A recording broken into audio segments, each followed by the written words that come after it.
인디밴드. 자신이 원하는 음악을 만들기 위하여 대형 기획사에 소속되지 않고 독립적으로 음악 활동을 하는 그룹이나 밴드. 사람들은 인디밴드에 대해 얼마나 알고 있을까요? 또 어떻게 이해하고 있을까요? K-팝, K-드라마, K-무비 등으로 대표되는 대중문화는 이미 교양의 의미로 생활 양식으로 자리 잡고 있습니다. 그리고 한국 문화를 처음 접하는 사람들에겐 그런 것들만이 한국의 대중문화라고 생각할 수 있지 않을까요? 그 음악은 잘 못 들어본 것 같아요. 하는 건 많이 봤는데 이렇게 막 나와서 막 만들어서 하는 거 그런 걸 많이 봤어요. 그런 음악은 못 들어봤고요. 그냥 발라드만 많이 들어봤어요. 저희가 친구들을 듣는 노래 보면 빅뱅이나 뭐 지금 아이돌 그룹 노래를 많이 듣지 그런 노래는 잘 안 듣는 것 같습니다. 듣긴 들었는데 저는 인디 음악이랑 그 인디언들이 하는 그거 있잖아요. 그거랑 같은 건 줄 알았거든요. 인디언들 우리는 흔히 주류 문화와 비주류 문화에 대해 이야기를 합니다. 그리고 굳이 분류를 한다면 인디밴드는 비주류에 속한다고 할 수 있습니다. 그런데 주류와 비주류를 구분하는 선은 어디일까요? 우리는 단순히 방송 매체에서 쉽게 접할 수 있는 것들만을 대중문화로 이해해도 되는 것일까요? 그런 의미점들을 가지고 저는 인디밴드를 조금 더 많은 사람들에게 알리고 싶다는 생각을 하게 되었습니다.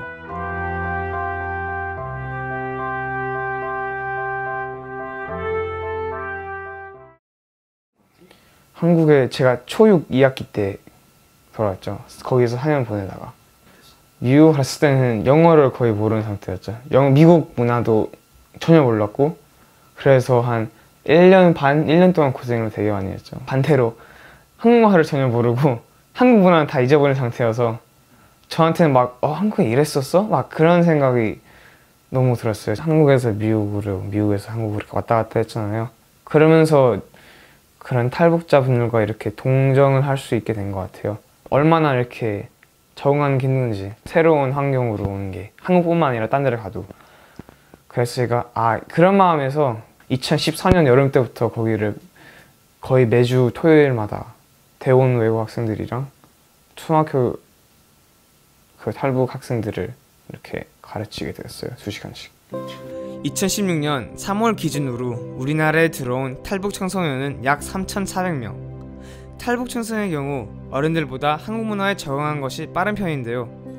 그렇다 해도 많은 친구들의 문화의 차이, 특히 한국 사회에 퍼져 있는 편견 때문에 한국 사회에 적응하는 데 큰 어려움을 겪고 있습니다. 제가 인디 어플 그거 만드는 이유도 그렇고 그냥 말 그대로 더 소개하고 싶어서요. 왜냐면 사람들은 지금 현재 대중문화만 알고 있잖아요. 탈북한 분들한테 너무 부담인 것 같아요, 제 생각에는. 왜냐면 그분들은 그렇게만 해야지 한국 사회에서 인정을 받는다라는 생각을 갖고 있을 수도 있을 거 아니에요. 꼭 그렇지 않다. 이렇게 인디 뮤지션들을 봐라. 이게 또 다른 한국인의 정서다. 이것도 한국인의 평범한 정서다. 그런 면에서 이렇게 적응하는 것을 어느 정도라도 조금이라도 이렇게 도움을 줬으면 해서 그랬어요. 음악은 저에게 한국에 적응하는데 큰 힘이 되어줬습니다. 그리고 저와 같은 경험이 있는 탈북 청소년들에게도 도움이 되었으면 좋겠다는 생각이 들었습니다. 뭔가 이렇게 노래라는 것 자체를 이렇게 나눈다는 거는 뭐라지? 막 맞진 않는 것 같은데 그게 이제 노래로, 그러니까 약간 그게 랩으로 발전하고 네. 저희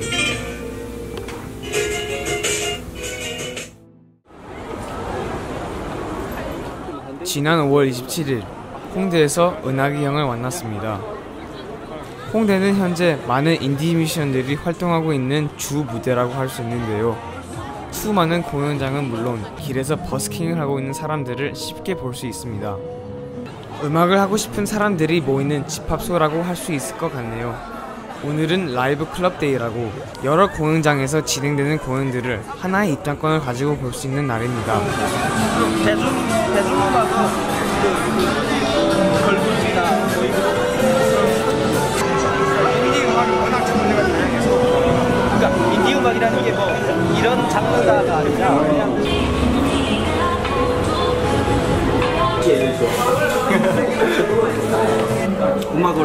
싶다고 해서 하는 게 아니라 약간 정치적인 목적으로 이제 음악들이 대부분 쓰이고 하니까 음악을 여기서처럼 즐긴다기보다는 그냥 뭐라고 하지? 교육. 그치. 그런 식으로. 클럽 이미지 그런 느낌이 날 것 같기도 했고, 약간 막 뭐라고 하지? 사람들 되게 많이 와서 막 소리 지르고 그 뭐지? 대중 그 음악들처럼 약간은 그런 이미지를 상상했었는데 전혀 아니더라고요. 처음 본 공연은 서사무엘의 공연입니다. 이미 많은 팬들이 모여서 공연장엔 발 디딜 틈이 없는데요.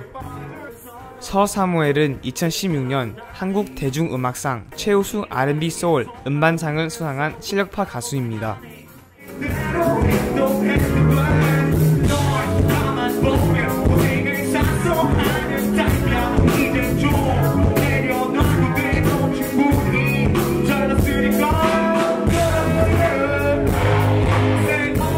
음악을 정말 즐긴다는 느낌을 받았거든요. 그래서 그 사람들이 너무 즐거워하니까 저도 빠져드는 약간 그런 걸 느꼈고. 금방 익숙해진 것 같은 느낌? 약간 클럽도 이제 한 번 가면 약간 못 놀잖아. 이렇게 좀 약간 어색하잖아. 이제 두세 번 가다 보면 이제 약간. 서사무엘의 공연을 본 후 우리는 홍대에 있는 또 다른 공연장으로 향했습니다.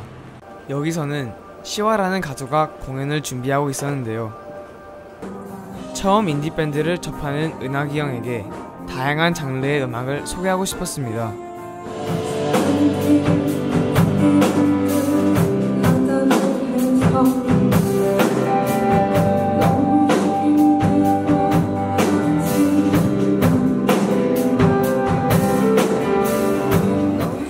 그때가 그렇게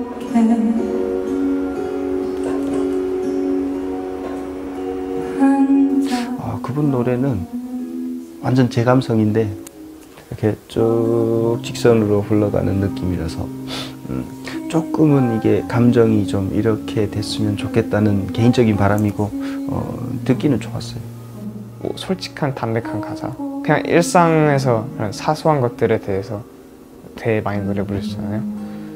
그런 것들을 들으면서 막 이렇게 공감대를 형성하는 게 너무 좋았고, 저희가 마지막으로 찾아간 곳은 재즈 공연을 하는 곳이었는데요. 이곳에서 공연을 준비하는 클래식화의 호란 씨를 만날 수 있었습니다. 우리가 메이저를 어떻게 정의하느냐는 다르겠지만 인디는 확실히 정의가 저는 있다고 생각해요.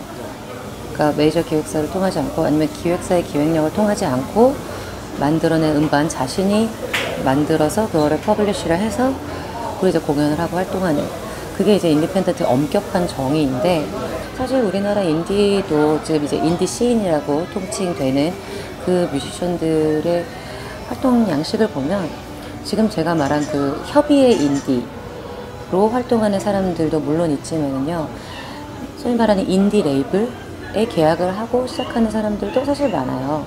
그러니까 그렇게 따지면은 뭐 인디 기획사랑 계약을 해서 그 기획사의 기획으로 앨범을 내고 공연을 하고 뭐 홍보를 하고 이런 활동들을 되게 엄밀히 처음에 우리가 말했을 때 인디펜던트 음악 활동이라고 이제는 분류할 수는 없을 거예요. 약간 개념이 바뀐 것 같아요.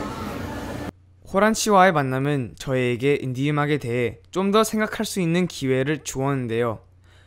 10년이 넘는 기간 동안 음악을 해온 호란 씨였던 만큼 제 시야를 더 넓혀주는 계기가 되었습니다. 사실 인디 음악은 장르가 아니에요. 인디 음악은 사실 저는 형식이라고 생각해요. 만들어지는 형태. 모든 장르들이 다 있거든요. 뭐 재즈도 있고 블루스도 있고 뭐 포크도 있고 락도 있고 뭐 R&B도 있고 뭐 일렉트로니카도 있고 모든 장르들이 다 있어요. 그러니까 그 활동 형태의 차이일 뿐이지 그걸 이제 장르적으로 접근하면 안 될 것 같고. 저도 몰랐던 인디에 대한 모습에 대해서 이렇게 인포메이션을 주신 것 같아요. 새로운 음악 장르를 또 이렇게 직접 보게 되는 그런 계기였던 것 같아요. Never know how much I love you. Never know how much I care.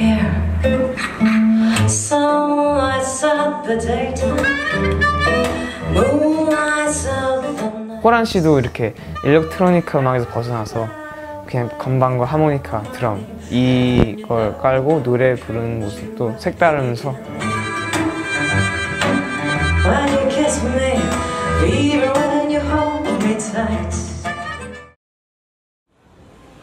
며칠 후 우리는 또 다른 아티스트를 만나기 위해 다시 한번 홍대를 찾아왔습니다. 바로 이호석 씨의 공연이었는데요. 통기타 하나만을 가지고 담담하게 부르는 이호석 씨의 공연, 우리에게 또 다른 느낌을 주었습니다. 넌 버릇처럼 말하지 존재란 이름에 일단 인디란 말이 인디펜던트 독립이라는 뜻이잖아요. 자본에서 벗어난 그런 뭐 제작을 의미했는데 요즘에는 좀 메이저가 아닌 그런 비주류로 통하는 것 같긴 해요. 근데 그런 뜻은 아니고 문화 다양성에 있어서 우리가 쉽게 접할 수 있는 매체가 아닌 다른 방법으로 접할 수 있는 그런 문화라고 봐요. 그런 걸로 구분이 되는 것 같아요. 그러니까 우리가 매체나 TV나 그런 우리가 흔히 알고 있는 뭐 대중매체를 통해 쉽게 접할 수 있는 문화를 메이저로 보고 그리고 그 외에 음악들은 인디다 뭐 이렇게 말할 수 있는 거죠.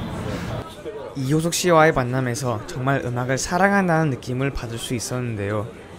인디 음악을 넘어서서 정말 내가 하고 싶은 것이 무엇인지 생각해 볼 수 있는 기회가 되었습니다.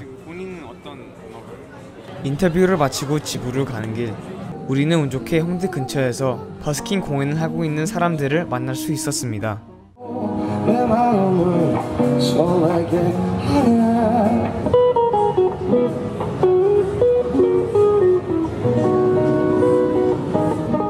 은하기 형과 함께 다녔던 여러 공연들과 뮤지션과의 만남, 인디 음악을 잘 안다고 생각했던 저에게도 많은 것을 배우고 느낄 수 있는 시간들이 되었던 것 같습니다. 인디 음악을 하는 분들을 또 만나보기도 했잖아요. 그리고 그분들의 음악을 들어보기도 하면서 이게 진짜 좋아하고 좋아하는 것들을 또 하니까 그게 관객으로서 이제 전달되는구나 이런 게 느껴지고, 또 이제 약간 그 사람들도 계속 갈등하는 것 같아요. 내가 좋아하는 음악이긴 하지만 또 뜨고는 싶고, 소위 말하는 성공이라는 걸 하고 싶고, 이런 것들에 대해서 계속 갈등하면서 그 접점을 찾고 있는 것 같아서 약간 제가 이제 한국 사회에서 정착하는 그런 느낌하고 좀 비슷하다는 그런 생각도 좀 받았어요. 은하기 형에게 인디 음악을 소개해주고 싶어서 함께 다닌 지난 며칠. 처음에는 단순히 쉽게 접하는 대중문화만이 아닌 그보다 다양한 문화들이 있다는 것을 알려주고 싶었습니다. 하지만 시간이 지나면서 주류와 비주류의 구분이 아닌 함께 듣고 즐길 수 있는 문화를 공유한다는 것이 우리가 더 가까워지는 방법이 아니었나 라는 생각이 들었습니다. 알려주고 싶어 시작했던 여정이 오히려 저에게 많은 것을 배우고 느낄 수 있는 계기가 되었던 것 같습니다. 근데 들을 음악이 없다 라는 말이 참 안타까워요. 왜냐면은 뮤지션들도 당연히 더 들려주고 싶고 당연히 더 노출되고 싶고 더 가서 다가가고 싶지만 그 루트가 많지가 않을, 그 기회와 루트가 많지가 않을 뿐더러 그 칼자루가 우리한테 있지 않은 경우가 많아요. 이거를 단순히 그냥 그런 식으로 미디어에 어떻게 노출이 되느냐, 미디어가 얼마나 많이 나가느냐 적게 나가느냐를 가지고 이 성격을 구분하기 시작하는 건 조금 저는 불공평하다는 생각이 들어요. 그러니까 여러의 장르가 있는데 그중 한 분야를 그 매체가 담당할 수 있을 뿐이지 이렇게 많이 있는 부분이 한 부분이기 때문에 여기서 뭐 상위와 하위나 뭐 좋고 나쁨을 따질 수가 없는 거죠. 그것만으로도 충분히 좋으면은 그것만 들어도 저는 상관없다고 생각하거든요. 장르를 왜 구분하는지 모르겠어요. 저는 인디 음악이라고 해서 뭐 약간의 뭐 자기들만의 스타일이 있는 줄 알았는데 그게 아니라 그냥 자기가 하고 싶은 대로 하는 거잖아요. 근데 그게 그냥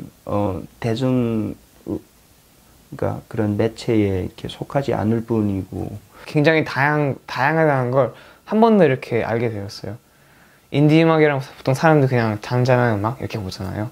꼭 그런 게 아니라 뭐 이렇게 막 샤우팅 하시는 분도 계시고, 아니면 음악 막 부르는 거 없이 이렇게 뭐 색소폰이나 그렇게 하시는 분들도 계시고. 음악의 아버지라고 불리는 바흐는 음악만이 세계어에서 번역할 필요가 없다. 거기서는 혼이 혼에게 호소된다 라고 이야기했습니다. 음악은 곧 서로 다른 사람, 언어, 문화를 엮어주는 매개체가 아닐까요? 주류와 비주류를 넘어 하나의 문화와 음악이란 큰 장르에서 함께 공감할 수 있는 것처럼 남한과 북한을 떠나 같은 사람으로 서로 이해한다면 우리 모두가 하나의 공동체로서 함께 할 수 있지 않을까요?